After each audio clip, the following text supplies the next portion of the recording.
Well, good morning to the Friday edition of Rob 101, coming to you live, Ann Arbor, Michigan. If you're in the Atlanta area, I hope you've got your power back. I don't know if you guys know, we've got 10 students from Morehouse and Spelman who are participating in the course. They'll be with us until November 11. When their semester ends, we keep going for another month. They started before we did, so they get to end before we do. But Hurricane Zeta went through and wiped out power in the Atlanta area. So our hearts go out to you, and we hope you're doing well. We're working on finding roots of nonlinear functions. This means we're solving nonlinear equations. So instead of doing ax equals b, we're looking at f of x equals 0. And right now we're assuming f takes on a scalar value, meaning it's in R1, and x itself is also scalar valued, so no vectors. We have a beautiful theorem from calculus that says if a function is continuous, and you can find two values, a less than b, such that f of a times f of b is negative, then there always exists a root that's between a and b. So that's a very powerful result, and it leads to the bisection algorithm, which says if you can find 2 points a and b that bracket a root, you let c be the midpoint, so it's a plus b over 2, then you do the following. If the absolute value of f at c is less than your tolerance, you stop. You found a good approximation of the root. Else, you look at f of a times f of c. If that is negative, then you keep a and you update b. So then you'll have, at the next step, f of a times f of b will be negative, and that's what's required with the intermediate value theorem. And if this is not true, then it has to be that f of a times f of c is positive, in which case you let a equal c and you keep b. And then you just iterate, loop. And we did a little picture of showing the bracketing points starting out far away, and then they cut the distance by 2, and you can see it, since it divides by 2, and you're bracketing the root, you will converge to the root. Then I did zooms, and that's because I wanted to focus on the function as we got closer and closer to a root, but really what's important is the distance between the bracketing points is getting smaller and smaller, so you zoom in on the function. Excuse me. You know, we could have zoomed in over here, and it would still be that the function flattens out as we get closer and closer. So it seems to be, it's telling us that linear approximations to functions are something that's very useful. And that's what we're going to explore today. Okay, so I want to look at how to write down lines first. I know that seems kind of trivial, but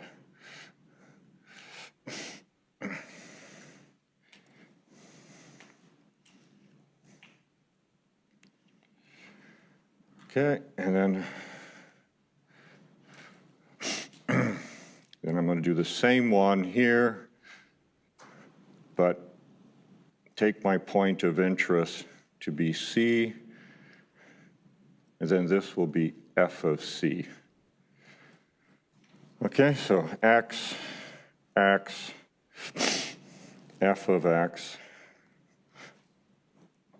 So what do we normally do? This is a line, it has a slope. This is the y-intercept. And so, you know, this formula, it's almost a Pavlovian response when we see it. Okay, y equals mx plus b. Yeah, got it. Yeah, but what if you move your point of interest away from the origin? Okay, I mean, it still has slope m. How do you write the line when your point of interest is not the origin? Well, let's just remind you that it's equal to, let me call that yc, it would be better. It's equal to yc plus m times x minus c. Let's see if that makes sense. If we plug in x equals c, this is 0, so the value we have to get out is equal to yc. Okay? So if we have x equals c, this goes away. Yep, that's what we get out.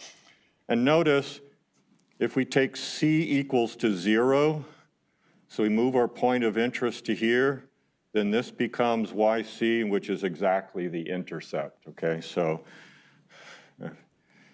if you take c equals 0, that implies yc equals b, what we always call the y-intercept, right?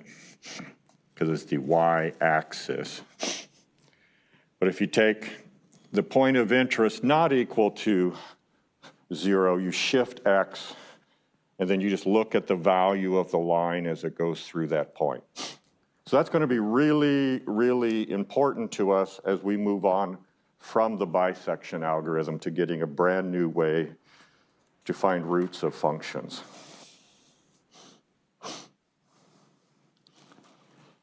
Okay, so this is what I want us to focus on next is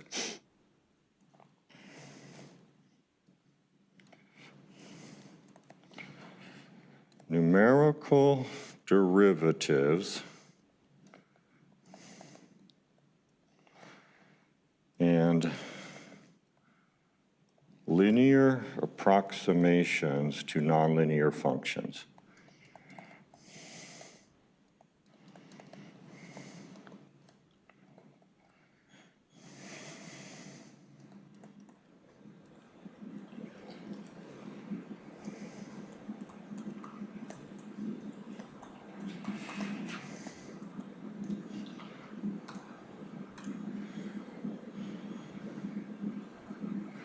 Existing file not found, cancel, do this, save as, whatever, just save. Okay, so here's the idea. Get my axes, let me get some nonlinear curve, okay? And then let me take a point of interest.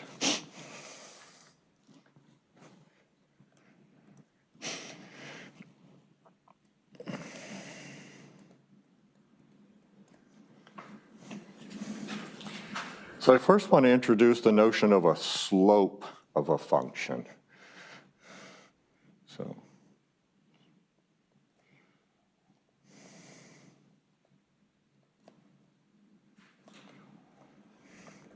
function at a point.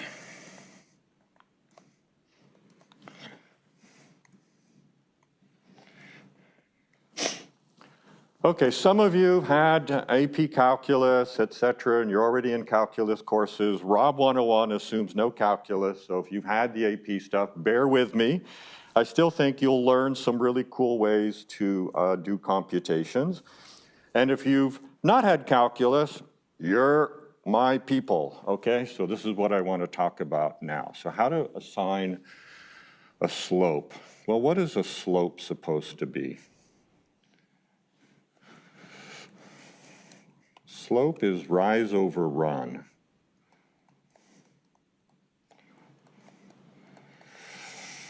Okay, so that's the way I learned it in high school. I assume it's the same today. Okay, so it's rise over run. So if I were to take, say this is some point x0, and I take some other point x1 and some other point x2, then how can I do the rise? Well, I can look at this, and I can call this the rise of the function, and this will be the run, okay? Rise over run.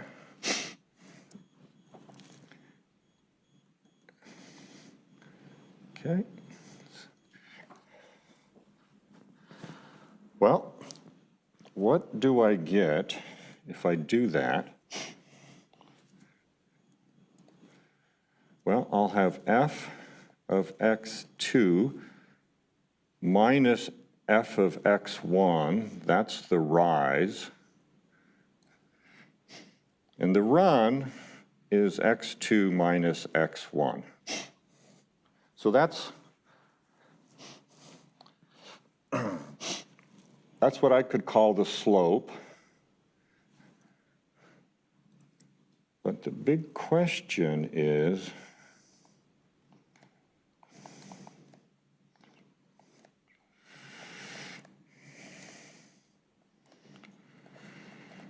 how to select x2 and x1. Okay, because all I did was I chose a point of interest to me. And then I said, let x1 be maybe smaller or equal to x0. Let x2 be greater or equal to x0. And then I just took those 2 points and I took the difference, okay?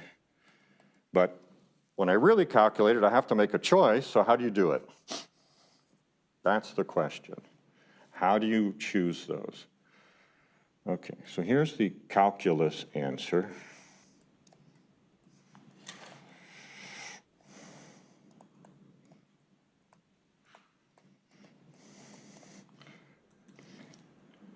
Okay. What calculus does is says, I'm going to bump, whoops, I keep doing that, okay? Select. I'm going to bump x1 all the way up to x0, and then I'm going to let x2 be just a tiny bit to the right. I mean, I don't want to divide by 0, okay? So I peg this one at its smaller value, so it'd be here. Then I let x2 be just this tiny bit, and so my triangle gets smaller and smaller, and it'll get more and more accurate as a slope approximation. So that's what calculus does. It says let x1 equal to x0, and x2 equals x0 plus h, where h is very, very small, but not 0.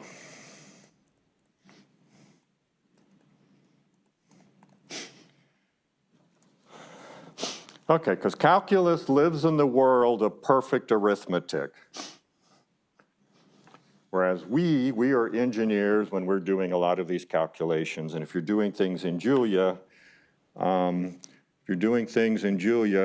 how do you think 10 to the minus 200 will work in Julia?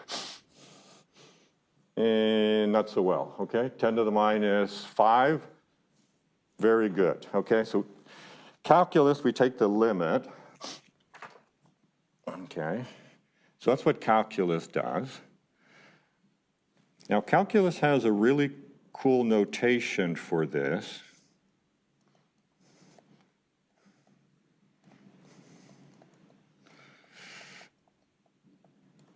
For the slope.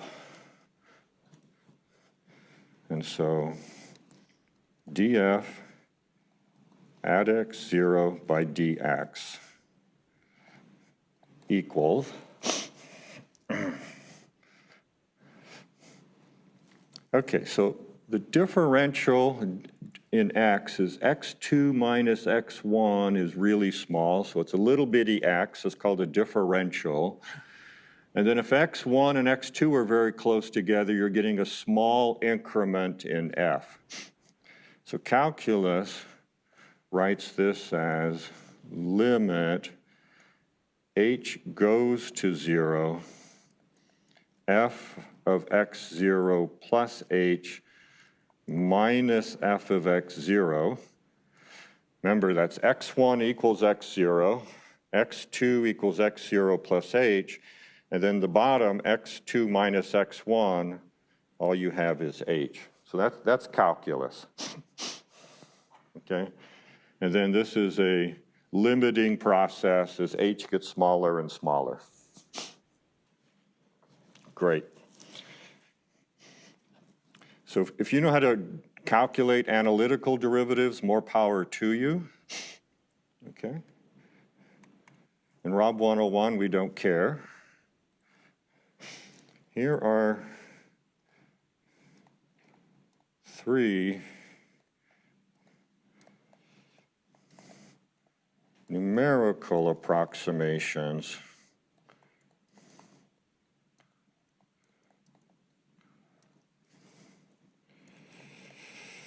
to a derivative.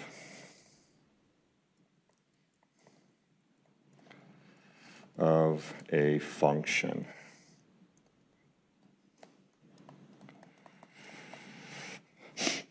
Whoops, and I messed up because this is called the derivative of f at the point x0. Okay, so it's just the slope. So I'm going to show you 3 different ways to get a numerical approximation. We're going to use that. So the derivative, the whole idea is it's the local slope of the function. And in general, that changes depending upon what value we get. And the way we get that value is we choose an x2, we choose an x1, we take the rise of the function divided by the run. And that's the slope. Okay, and typically we take x2 and x1 very close together, bracketing our point of interest. That gives us a slope. Okay. So the notation from calculus is very convenient, and we will use it. So for us, we never take h too small because our numerical calculations will fall apart. This is called a forward difference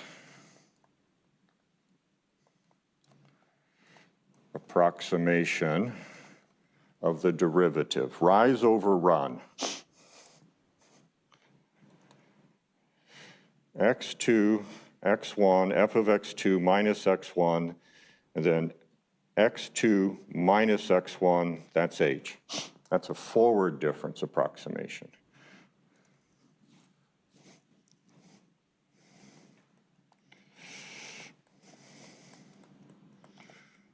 Well,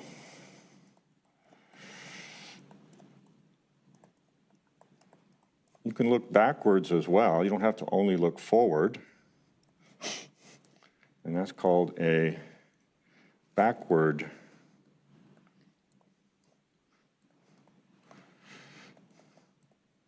difference approximation.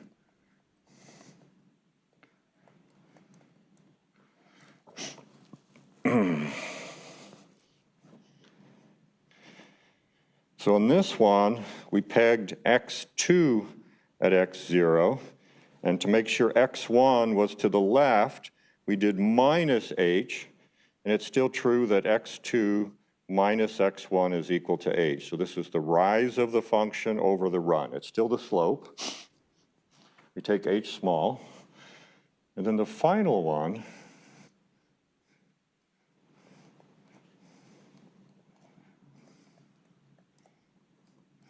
well, you can look forward. You can look backwards. So there's the rise of the function. But if you do that, here's x2 and here's x1. So if you do x2 minus x1, you get two h's. There's an h forward and an h back.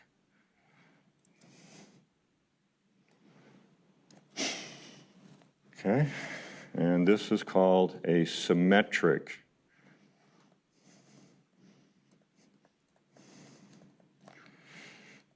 difference approximation. Ooh.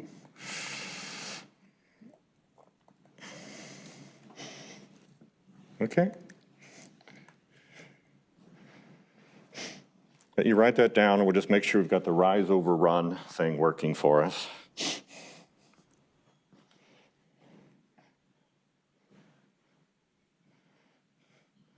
Okay, so they're all just different choices of how to do x2 and x1. Calculus, x1 is this, x2 is x0 plus h. That gives us our forward difference approximation. We can let x2 peg up to this, but we don't want it to be, we can't have 0, so we take x1 to be x0 minus h. And then the symmetric difference is we go plus h here and minus h here. And so it's 2h. So the run is 2h and the rise is what I just wrote down. So those are the three things. Okay, so there's three different ways to do the derivative.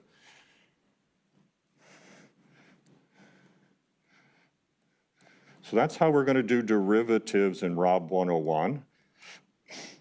If you know how to do analytical derivatives and you've got the chain rule in your back pocket, fantastic. All I have to do is give you a function that's sufficiently complicated that you go nuts doing the derivative, and then you'll be very happy to do this approximation, okay? So it's very quick.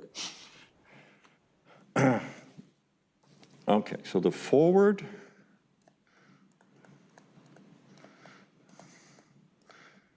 and backward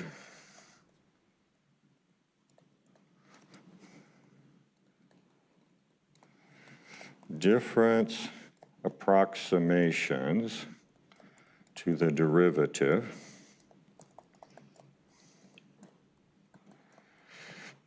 and I'll call that the analytical derivative, the true derivative.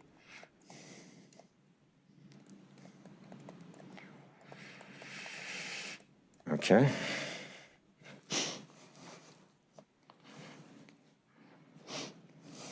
So these little simple forward approximation by h, backward approximation, you do minus h, they are exact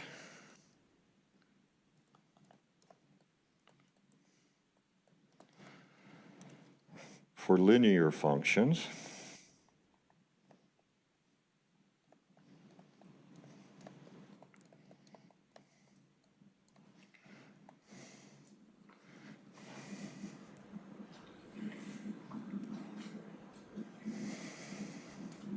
Hey, where'd you come from? While the symmetric difference approximation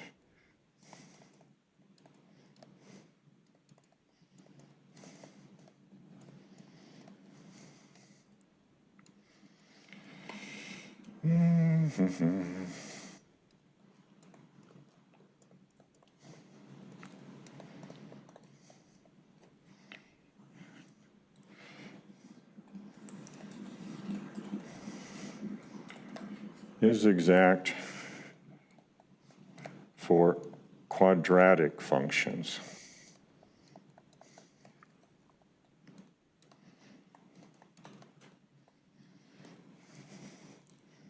So that would mean f of x equals a0 plus a1x plus a2x squared.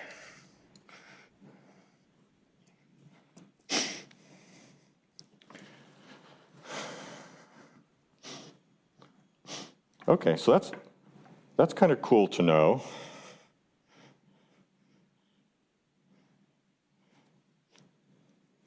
But what does it mean?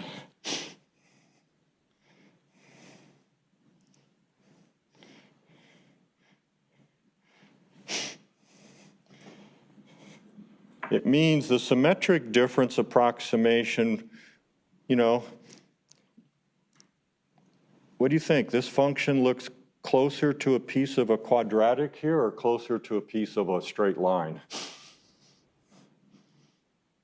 It's bowl-shaped, right? So what it's telling you is that the symmetric difference, you can let these things be farther apart and you'll still generate a very, very good approximation of the derivative, okay? So that's cool to know. So you don't have to make h so as small as you would with the other approximation. So you can get away with a rougher thing, and that helps you in your numerics. Because when you start taking h too small, you're dividing by something that's almost zero. So you can let it be larger. Okay. Okay, so we're not using calculus, but we're using an idea from calculus that we can associate slopes to functions. Okay, so now, next question.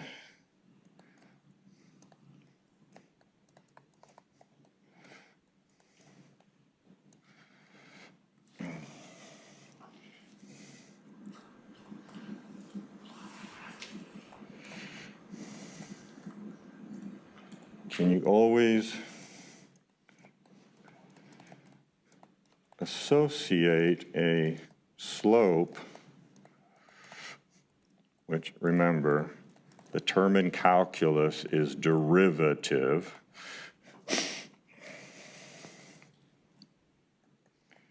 to a function at a point?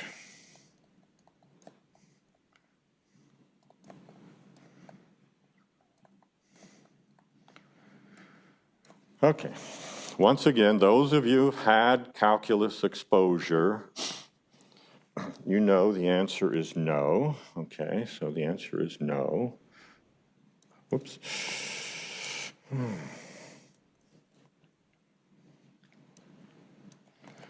Okay, so the classic example,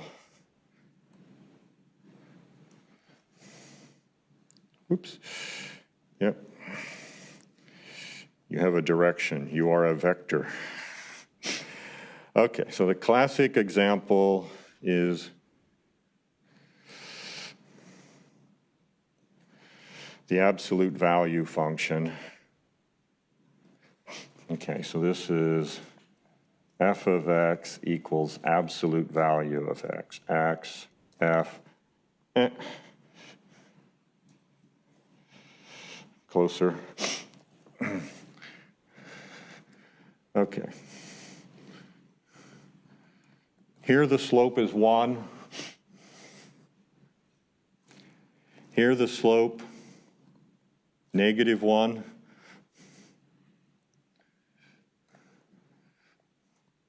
What's the slope there, okay, at a cusp? If I go just a little bit to the right, it's +1, and if I go just a little bit to the left, it's -1, so I cannot associate a slope at that point, okay? So one says the function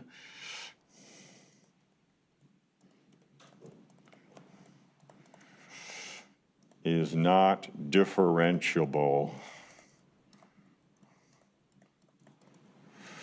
whoops, at the point x0 equals 0.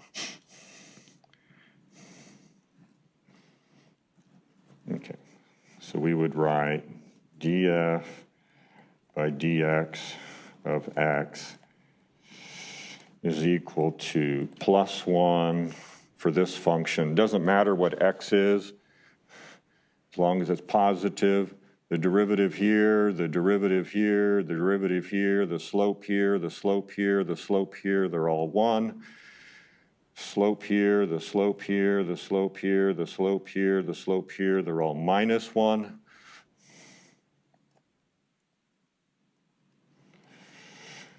And then at x equals 0,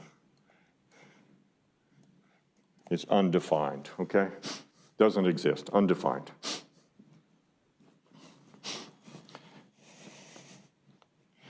Okay, so you cannot always associate a slope.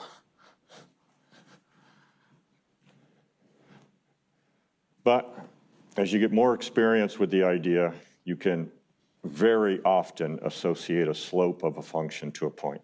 Okay, so now,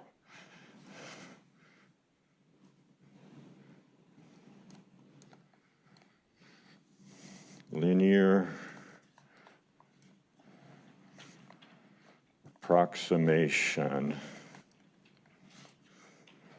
of a function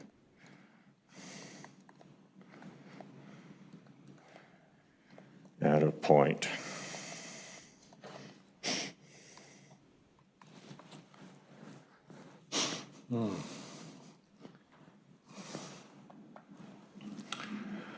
Okay, so here's our assumptions going to be.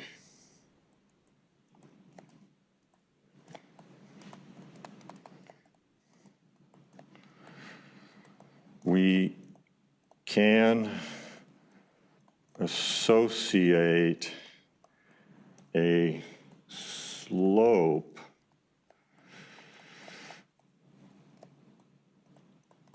to a point, I guess.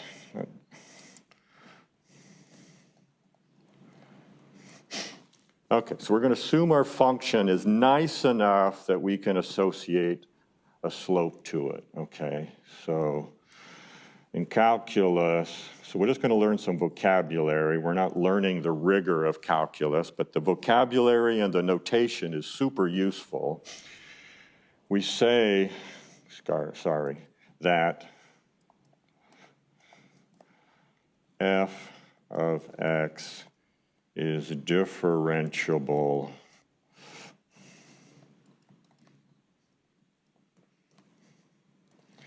at x0. Okay, so just vocabulary. But what it really means is we can associate a, whoops, wrong box, one up. We can associate a slope. Okay, so when we take this limiting process of either using forward approximation, a backwards approximation, or a symmetric approximation at x0, we get a number. So what does that look like? Here's my coordinate axes. It's the only thing I do better than you in your notes, okay? My coordinate axes, I don't know. Ooh, that looks pretty nice too. I'm rocking and rolling this morning. Okay, so here's my point x0.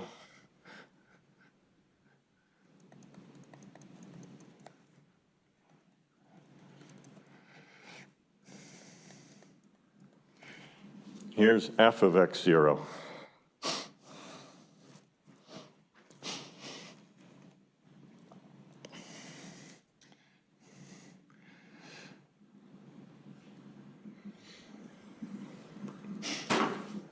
There's my linear approximation. It's also better than yours, okay? Go for it. I make fun of my handwriting all the time, so when I get something awesome here, I'm just like going like, wow, I love these tools. Okay. So what is the slope of that line? Okay. We know m is df by dx at x0.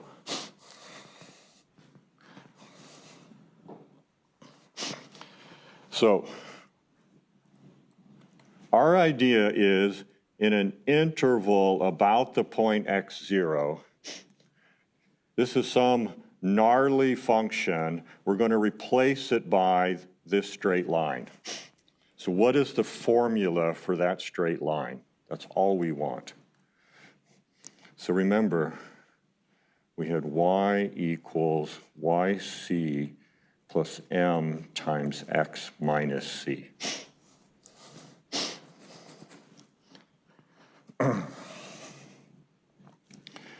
So for us, c is x0. We've already written down m. M is our calculus notation for the slope, okay?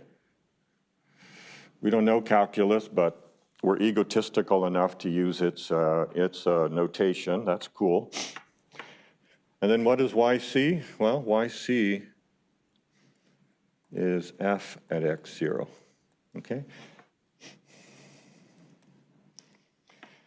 So if we want to associate a linear approximation to the function, well, we get a line with the same slope that the function has at that point, and then we use the value of the function at that point. There it is. So here's our function. F of x is approximately equal to that green line. F at x0 plus df by dx at x0 times x minus x0.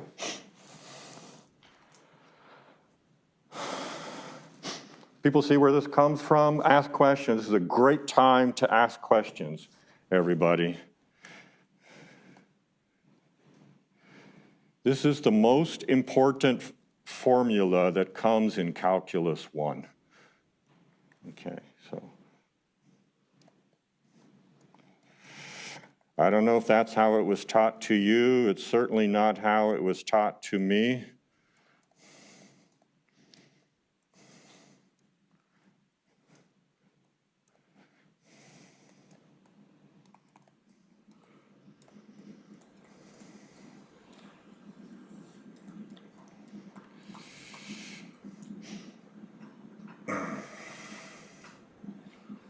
But when you get into calculus, if you haven't been, look for this formula. It's called a first-order Taylor approximation, but we just don't care what it's called. It's a linear approximation to the function. It's a very simple idea. We take a line through a point, and this is how we write down lines when they're not going through the origin. If our point of interest is the origin, then y equals mx plus b, because c is 0, but if it's not, y is yc plus m times x minus c. So we just read off c, we read off yc, and then we read off the slope, and that's the calculus thing. Okay, so we can replace the function near x with this linear approximation. Awesome? Okay, too many people in here have been exposed to the calculus virus, and so they're immune to any awesomeness, and you are worse for the wear, okay?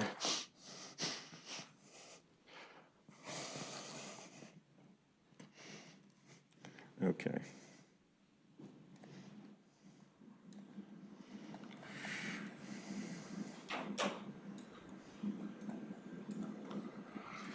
Newton's method.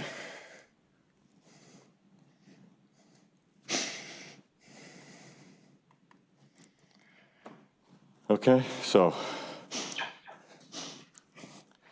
350 years ago, we're just a little behind the times. Okay, so what is this? It's a very clever way to find roots of nonlinear functions.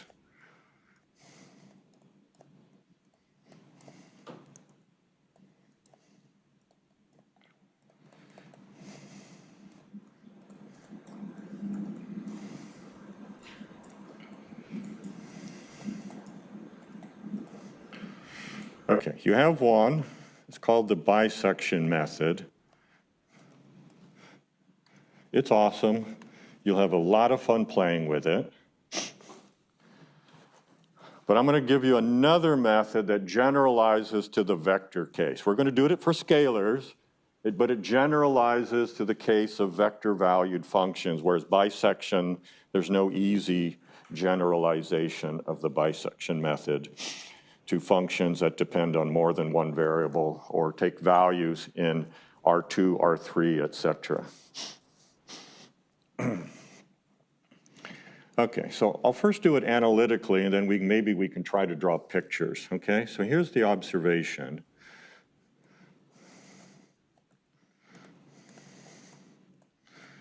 So suppose xk is our current estimate of a root of a function f of x. So once again, this is taking R to R.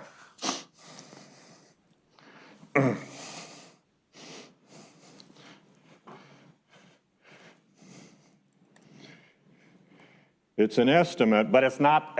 But f of x k is not 0. Okay, so we're not there. What we want to do is to find a next x so that we get a better approximation of the root. Okay, so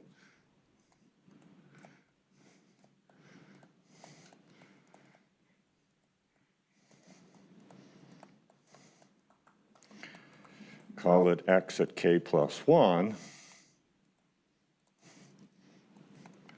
That is, and I'll just say bluntly, we hope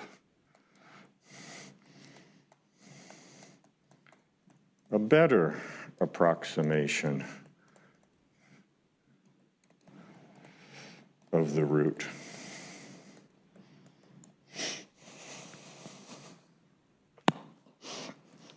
Okay, so we got our current approximation. We're going to try to get a next approximation. So this is what we do. And this is the observation Newton made 350 years ago. Well, we know that the function near x, we can write it with a linear approximation.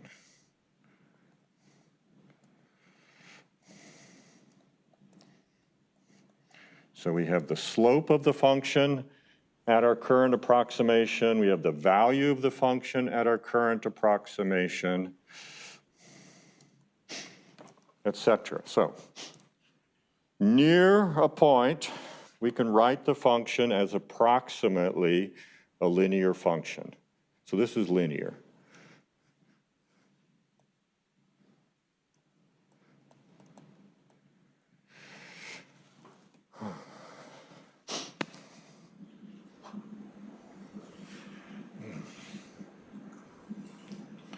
Okay, so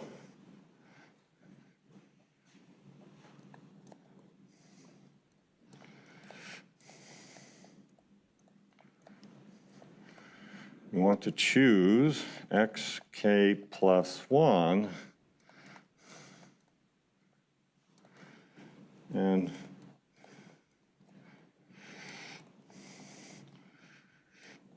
so we want this to be approximately 0. I mean, we'd like it to be exactly 0, but we're not naive enough to believe that we're just going to make one little adjustment to our current value to get there. But that's what we want to do.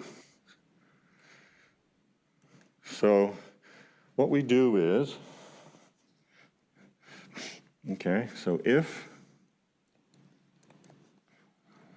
we trust our linear approximation, and we'll have to go back and talk about that.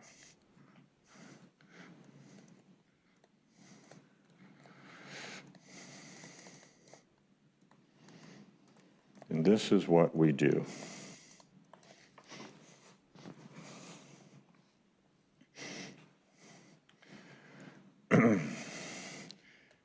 You You want to plug in xk and get 0 here.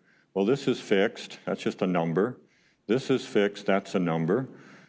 We plug in xk plus 1 here, excuse me, and then we just solve it for 0, okay? So we just say fxk plus 1 is approximately 0, and this is the cheating part, okay, is if all we do now is we set f of xk dot dot dot equals 0. So 0 equals our linear approximation.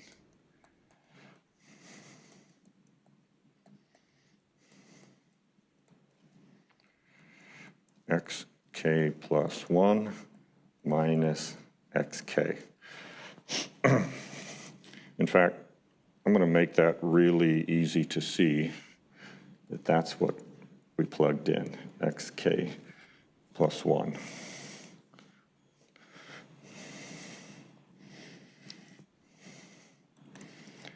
Okay, so we trust our linear approximation, so then we just solve for x, whoops. Okay, don't go away. So now we just solve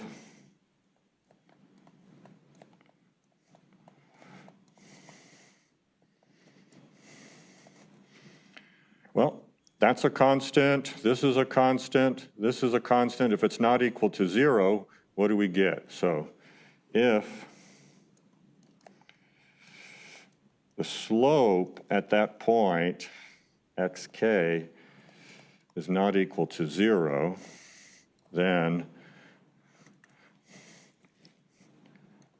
xk plus 1 is equal to xk minus f of xk divided by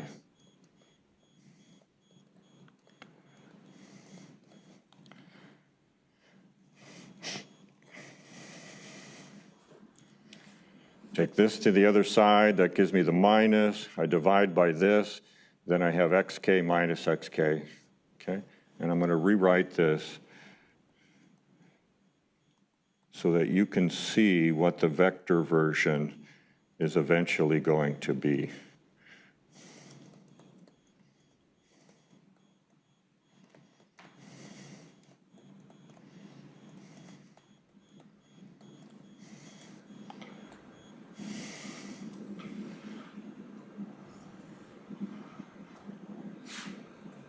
Okay, so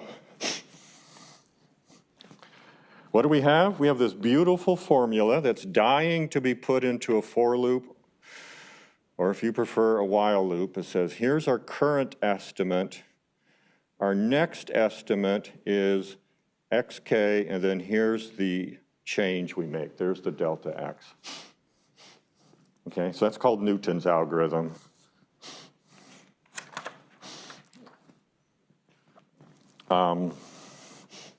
So what I'll do next time is plug in some values for you and also try to draw a picture that shows you how the iterates are working.